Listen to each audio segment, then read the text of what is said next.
Agora, essa temática de integração e exclusão social, que você começou com Fala Tu, e agora acho que foi um trabalho bem mais maduro. Mas você poderia ter caído no documentário Chapa Branca e não caiu. Como é que foi a sua preocupação, esse trabalho de direção? Desde o começo a gente teve uma preocupação de focar na vida dos garotos, né? E não fazer um filme sobre a instituição, quer dizer, ficou claro. Bem, primeiramente, para minha surpresa e para a surpresa de vocês, agora, quando eu falar, quer dizer, eu tive muito menos resistência do Exército para filmar do que eu esperava, o que mostra que o Exército também está carente de visibilidade, né? Hoje em dia existe essa moeda mundial que é a visibilidade, né? De você estar exposto à mídia, né? O que se chama. Eu acho que quando a gente pediu autorização para esse filme, no final de 2003, começo de 2004, o Exército prontamente se mostrou disposto a conversar e não ofereceu resistência. Quer dizer, eu acho que, espero que vocês concordem que é um filme de mães também. Eu acho que as mães são muito importantes no filme, como também é um filme de pais. Quer dizer, você tem o caso do Joseph, quer dizer, o país, o Brasil, né?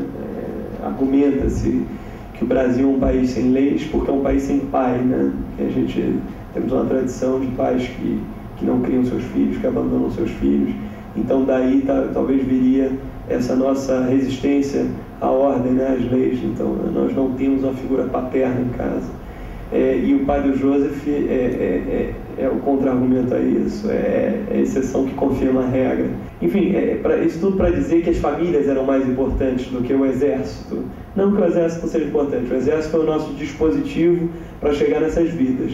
Mas uma vez nelas, a gente queria filmar os rapazes se transformando em homens, as mães preocupadas com eles e os pais presentes ou não. Mas esses filmes, o PQD e o Fala Tu, que são muito calcados em cima do cinema de observação, que é o cinema direto americano, não confundir com o cinema verdade francês, embora muitas vezes a gente fale como sinônimos, não são. Cinema direto americano é cinema da observação, é você botar a câmera e esperar que as coisas aconteçam, e essas coisas que vão ser irreproduzíveis, quer dizer, no dia seguinte é diferente, no dia anterior não aconteceu aquilo.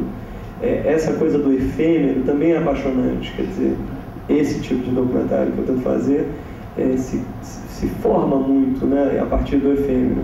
Eu queria falar desse filme e como historiadora mesmo. Eu acho que a coisa mais... É um filme, para mim, vi agora, é um filme emocionante.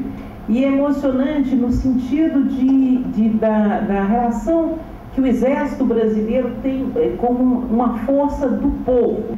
Ele se constituiu como uma força nacional na Guerra do Paraguai. Ele abrigou aí os remanescentes, os ex-escravos, mas não só os ex-escravos, os homens livres de cor, as classes médias que estavam emergindo.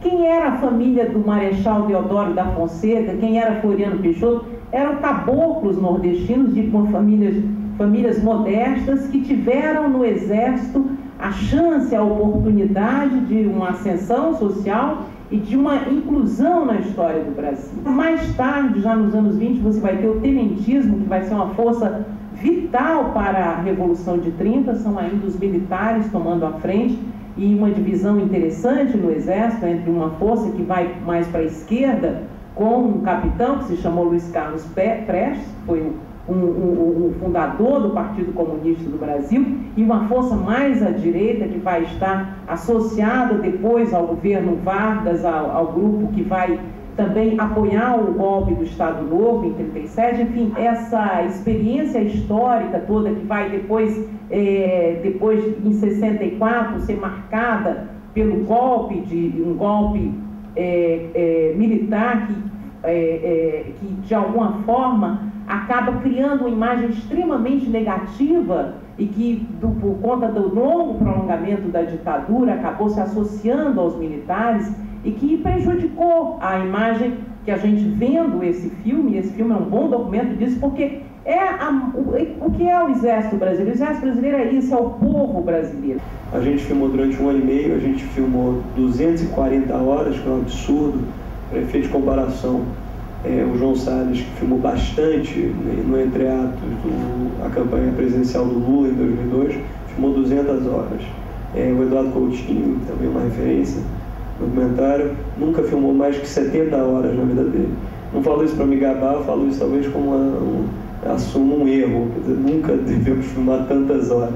Esse filme não teve, gostaria de deixar registrado, apoio de nenhum ente federal, que geralmente são, por exemplo, BNDES, Petrobras, editais, que geralmente são os principais patrocinadores do cinema brasileiro.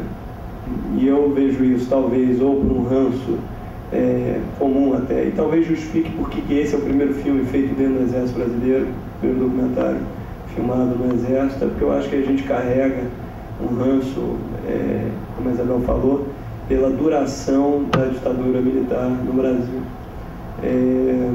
Uma outra explicação talvez, por a gente não ter recebido nenhum dinheiro federal para o filme, talvez eles acharem que a gente ia fazer um filme contra o Exército. Enfim, incompreensões nós todos temos e temos que viver com elas. Esse filme a gente começou a filmar em 2004, a ideia era filmado ao longo de 2004, e filmamos durante 2 meses e cancelamos por falta de dinheiro. Aí eu consegui, no final de 2004, convencer o Celso Romulo Filho, que é provavelmente a pessoa mais importante para a viabilização desse filme, que é da Piraquê, e que entendeu o argumento desse filme, porque eu estou tentando falar que esse é um filme sobre jovens, que é um filme todo passado na zona oeste do Rio de Janeiro, e Baixada, enquanto Fala Tu era toda na zona norte. Isso a gente descobriu durante a pesquisa, mas foi interessante ver que ele tinha esse recorte geográfico também. E o Celso Romulo Filho foi a primeira pessoa que entendeu, não, eu entendo, é um filme de subúrbio, é um filme sobre o jovem começando a vida no Brasil, e eu topo, o Piraquê vai patrocinar. Quer dizer, sem o dinheiro da Piraquê a gente não teria começado esse filme em 2005. E talvez eu tivesse que desistir de fazer o filme, que talvez não tivesse sido uma má ideia. Mas foi muito difícil, questão de dinheiro. Depois a gente teve o patrocínio da Oi, que também foi muito importante, mas são os nossos 2 únicos patrocinadores. Na verdade eu comecei a fazer documentário com um objetivo só e continuo mesmo, quer dizer, não é mudar o mundo, é você conseguir mudar uma pessoa numa tarde. Se vocês saírem daqui com alguma coisa que render meia hora de pensamento, para mim é o suficiente, entendeu? Eu acho que é assim que a gente vai. É importante a gente continuar discutindo, conversando, pensando. Joseph, eu gostaria que você dissesse para o pessoal que está assistindo qual é a sua visão de futuro. Você hoje é um cabo das Forças Armadas, certo? Você gosta do que faz, só que você está fazendo uma faculdade onde tem-se a sair do quartel. Então, minha pergunta é, qual é a sua visão de futuro e o que você tem para deixar daquelas pessoas que estão te assistindo agora e daquelas pessoas que futuramente podem estar no seu lugar hoje em dia, como militar? Antes mesmo de ingressar na carreira militar, antes mesmo de você ter uma vida dentro do Exército, ter algo para poder falar, né, você tem um sonho. E o meu sonho veio desde São Paulo, quando eu estudava no 3º ano, né, estava no primeiro, no segundo e no 3º ano, e falava para todos que eu queria servir uma tropa diferenciada, uma tropa de elite. Eu não queria estar ali, passar pelo Exército sem deixar marcas na minha família, né, sem poder dizer que eu fiz algo, né, tive a oportunidade de me tornar, não sei, um herói de guerra, né. Esse era o meu objetivo na época, de estar nas Forças Armadas e pertencer a uma tropa de elite, né. Foi quando minha mãe se mudou para o Rio de Janeiro e eu vim juntamente com ela, né, e me mudei para cá. Aí fiquei sabendo que existia a tropa paraquedista, que era uma tropa de elite que só tinha no Rio de Janeiro. Aí eu falei, é dessa tropa que eu vou fazer parte. O Exército dá oportunidade a todos, basta você saber o que faz com ela. Muitos entram e vão embora sem ter nada.